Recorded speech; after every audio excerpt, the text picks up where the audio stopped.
సద్గురు సంత్ శ్రీ సేవాలాల్ మహారాజ్ 285వ జయంతి వేడుకలు బంజారా సేవా సంఘం ఆధ్వర్యంలో అంబర్పేట ప్రేమ్ నగర్ పోచమ్మ దేవాలయం వద్ద ఘనంగా నిర్వహించారు.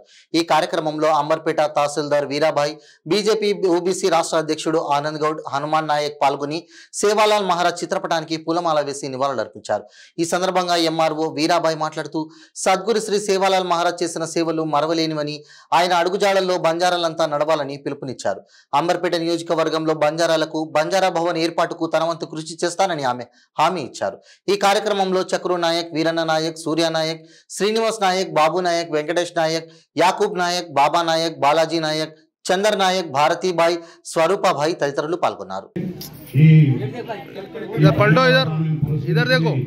మనకు ఈ సేవాలాల్ జయంతి ఉత్సవాల్లో పాల్గొన్నటువంటి మన స్థానిక ఎంఆర్ఓ గారికి శాలుతో సత్కరించాలని కోరుతూ, అలాగే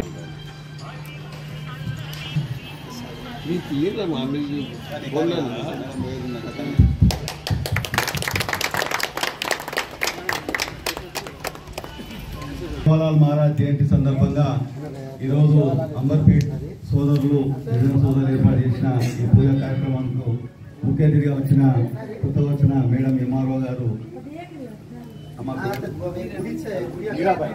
వీరాబాయ్ గారు, అలాగే నాయక్ గారు, మా సర్పంచ్ దాకా అంబర్పేటకి వెళ్ళి సర్పంచ్ దాకా వెళ్ళిన హనుమాన్ నాయక్ గారు, మా సూర్య గారు, మిగతా వచ్చిన సోదరులు గారు సంతోషం. కానీ నాకు బాగా ఉంటుంది, ఎప్పుడు చెప్తున్నా నా మాట మీరు పట్టించుకుంటున్నాను. మీరు ఇక్కడ దాదాపు 200, 300, 400 మంది జనాభా అంబర్పేట డివిజన్ అని, కానీ మీరు ఎవరికో మీకు యూనిట్ తక్కువైపోతుంది. సేవలాలు దేవునిగా జన్మించారు, సేవలాలు మానవునిగా జన్మనించాడు. అతను చేసిన పనుల వల్ల ఆయన దేవునిగా మనం కొలుచుకుంటున్నాం అందరినీ. ఆయన ఒక మీ గిరిజన బిడ్డలకే చేయలేదు సేవ. నేను ఆయన పుస్తకం మొత్తం చదివిన.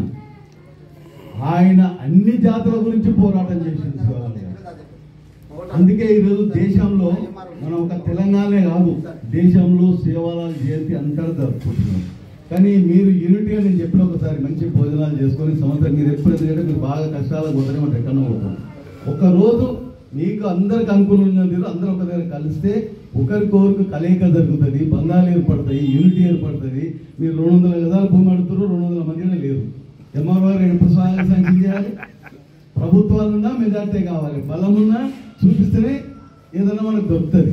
అయితే నేను ఏమంటానంటే, ప్రభుత్వాలు జాబ్ ఉన్నప్పుడు ఇస్తుంది, దేవుని గుడి అని అడుగుతుంది. మనం మాకు ఒక కమ్యూనిటీ హాల్ కావాలి, అలా దేవునే పెట్టుకుంటాం. మనం ఇవాళ రేపు ప్రభుత్వాలు శాంక్షన్ చేసి కూడా మనం అడిగే కోరిక ఫస్ట్ మాకు ఈ ప్లేస్లో ఉన్నది, మాకు మూసికాడ చాలా వాళ్ళకు ఇస్తామన్నారు, ఇస్తున్నామని ఆర్డర్ కూడా తీసిండ్రు. మరి ఇవి అయినాయా? కాకపోతే మాకు ఇచ్చినప్పుడు మాకు కూడా కమ్యూనిటీ హాల్ కట్టుకుంటాం. అప్పుడు ఉన్న ప్రభుత్వం వీళ్ళకి 1000 గజాలు, వాళ్ళకి 2000 గజాలు ఇచ్చిరన్నారు. ఇక్కడ మూసికాడ ఏదన్నా మీరు వృధాగా ఎవరికైనా ఇవ్వాలనుకుంటే మా వివిధ కులాలకు 50, 100 గజాలు ఏంటి, 1000 గజాలలో ముఖ్యమైన 10 కులాలకి అయిపోతుంది. అట్లా మనం అడిగితే ఏదన్నా సాధించడానికి అవకాశం ఉంటుంది. దాన్ని మీరు ప్రయత్నం చేస్తే మా పార్టీ తరఫున, నా తరఫున కూడా మీకు సహాయ సహకారాలు అందిస్తాము. ప్రతి సేవాలాల్ జయంతి కూడా మీరు పెద్ద ఎత్తున ఎన్నికలప్పుడే ఒకటే కాదు, ఎన్నికలు అయిపోయాక కూడా మీ దేవుని పేరు అందరూ ఒకటే బలాన్ని చూపించాలి, బలంగా తయారు కావాలి. మీ అందరికీ సేవాలాల్ జయంతి సందర్భంగా శుభాకాంక్షలు తెలియజేసుకుంటూ ధన్యవాదాలు.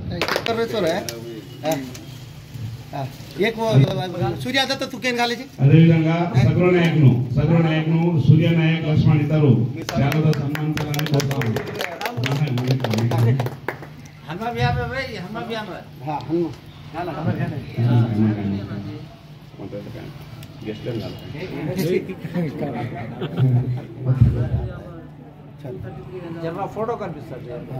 అదేవిధంగా బాలాజీ అన్న మరియు సూర్య నాయక్ మన సగ్రో నాయక్ అన్నను శాలుతో,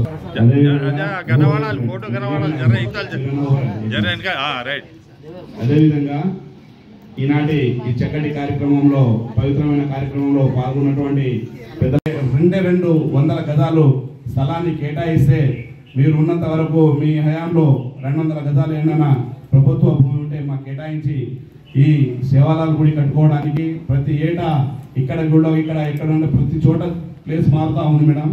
మీ ద్వారా మేము కోరేది ఒకటే, ఎక్కడైనా కొంచెం 200 గజాలు ప్లేస్ ఉంటే మాకు ఇచ్చి ఈ సేవాలాల్ గుడి నిర్మాణానికి మీ యొక్క సహాయ సహకారాలు అందిస్తారని మనస్ఫూర్తిగా కోరుకుంటూ, పెద్దలు పాపం వాళ్ళు చేసే ప్రయత్నం చేస్తూ ఉన్నారు.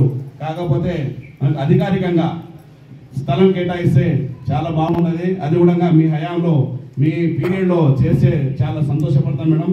బంజారా జాతి బిడ్డలు ఇక్కడ లంబాడి బిడ్డలు చాలా మంది ఉన్నారు. కేవలం ప్రతి చోట మేము వస్తూ ఉన్నాం, ప్రతి చోట వస్తూ ఉన్నాం, చూసుకుని పోతా ఉన్నాం. కానీ ఎక్కడ కూడా మాకు ఒక స్థిర నివాసం అనేది ఇక్కడ మా దేవుడికి గుడి లేదు. కాబట్టి ఖచ్చితంగా మీరు ఈ పని చేస్తారని మీ ద్వారా ప్రభుత్వాన్ని కోరుతా ఉన్నాం మేడం. మన ఆనంద్ గౌడని కూడా ప్రతి ఏటా చాలా ఎంకరేజ్ చేస్తున్నారు మా జాతి బిడ్డలకు. వారి యొక్క సహాయ సహకారాలు వాళ్ళ తోడ్పాటు మాకు ఎల్లవేళలా ఉంటుంది మేడం. వాళ్ళు కూడా ప్రభుత్వానికి ఎన్నోసార్లు నివేదించారు. చాలా మందికి ఇప్పుడు లాస్ట్ టైం ఎమ్మెల్యే గారు కూడా వచ్చారు, వాళ్ళు కూడా మేము విన్నవించడం జరిగింది. కానీ ఎక్కడ కూడా ఆ ప్రయత్నం అనేది ఫలించలేదు. కనీసం మీ హయాంలోనన్నా మీ పీరియడ్లో మాకు అది సహకారం అవుతుందని, సహకారం మీరు అందిస్తారని, మీరు మాకు స్థలాన్ని కేటాయించి ఆ గుడి నిర్మాణంలో మీరు కూడా భాగస్వామ్యం కావాలని మనస్ఫూర్తిగా మీకు విన్నవించుకుంటున్నాం మేడం. స్టేట్ బీసీ వెల్ఫేర్ ప్రెసిడెంట్గా మనకు ఆనందన్న గారు ఇప్పుడే తెలిసింది. చాలా వరకు కూడా శుభాకాంక్షలు తెలియజేస్తూ ఆ భాగంగానే ఆ పదవిలో ఉంటూనే మీరు ఈ మా చిన్న ప్రయత్నానికి మీరు సహకరిస్తారని మనస్ఫూర్తిగా కోరుకుంటున్నామన్నా. అదేవిధంగా ఈ గుడితో పాటు మాకు కూడా కొంచెం చిన్నగా బంజారా భవన్ లాగా అదే గుడి ప్రాంగణంలో బంజారా భవనాన్ని కూడా మీరు మీ సహకారం అందిస్తారని మనస్ఫూర్తిగా కోరుకుంటున్నాము. ఇప్పుడు ఆనందన 2 నిమిషాలు మాట్లాడిన తర్వాత